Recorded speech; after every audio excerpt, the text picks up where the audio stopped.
Radhe Radhe friends, आज मैं आपको वट सावित्री व्रत कथा सुनाने जा रही हूँ, जो कि सत्यवान के लिए उसकी पत्नी सावित्री ने रखा था।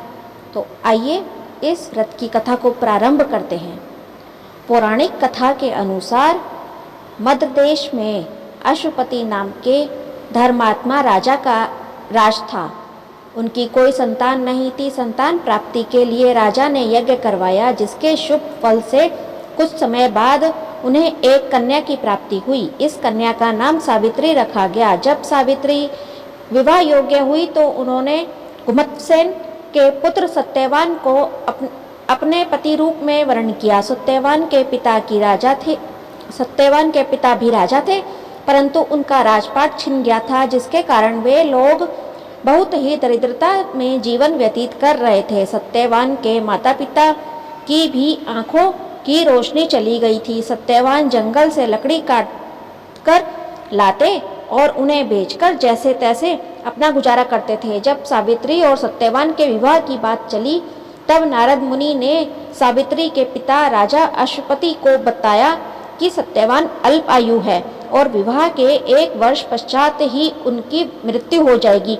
जिसके बाद सावित्री के पिता ने उन्हें समझाने के बहुत प्रयास किए, परंतु सावित्री यह सब जानने के बाद भी अपने निर्णय पर अडिग रही।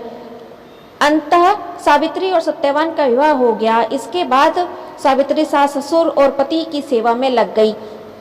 समय बीतता गया और वह एक दिन भी आ गया जो नारद मुनि ने सत्यवान की मृत्यु के लिए बताया था।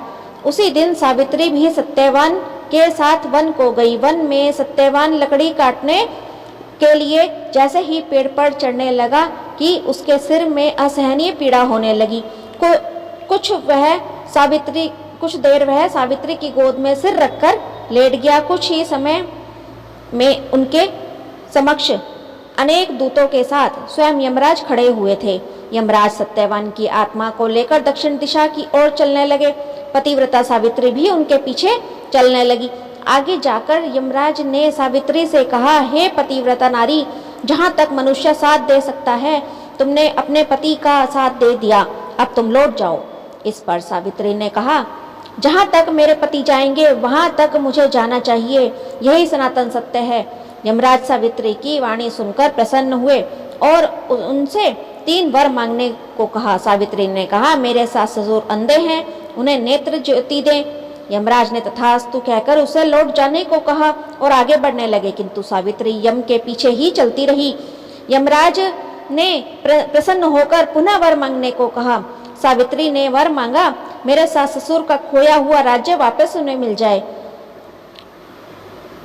इसके बाद सावित्री ने यमदेव से वर मांगा, मैं सत्यवान के 100 पुत्रों की मां बनना चाहती हूँ, कृपया कर आप मुझे यह वरदान दे। सावित्री की पति भक्ति से प्रसन्न हो सावित्री से तथास्तु कहा यमराज ने। जिसके बाद सावित्री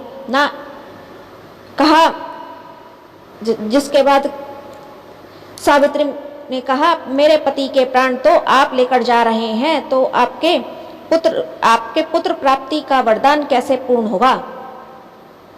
तब यमदेव ने अंतिम वरदान को देते हुए सत्यवान की जीवात्मा को पाश से मुक्त कर दिया। सावित्री पुनः उसी वट वृक्ष की ओर लौटी तो उन्होंने पाया कि वट वृक्ष के नीचे पड़े सत्यवान के मृत शरीर जीव संचार कर रहा है।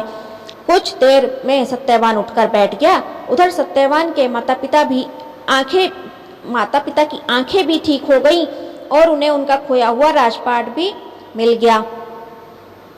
इसी के साथ सत्यवान और सावित्री की यह व्रत कथा संपूर्ण होती है। मेरे इस चैनल पर सभी व्रतों की कथाओं को सुनने के लिए आप मेरे इस चैनल को सब्सक्राइब कीजिए और मेरी वीडियो अगर पसंद आती हो तो मेरी वीडियो को लाइक भी कीजिएगा, ताकि सारे व्रतों की नोटिफिकेशंस आपके पास आ सकें और आप लोग इन कहानियों को लाभ ले सकें। राधे राधे।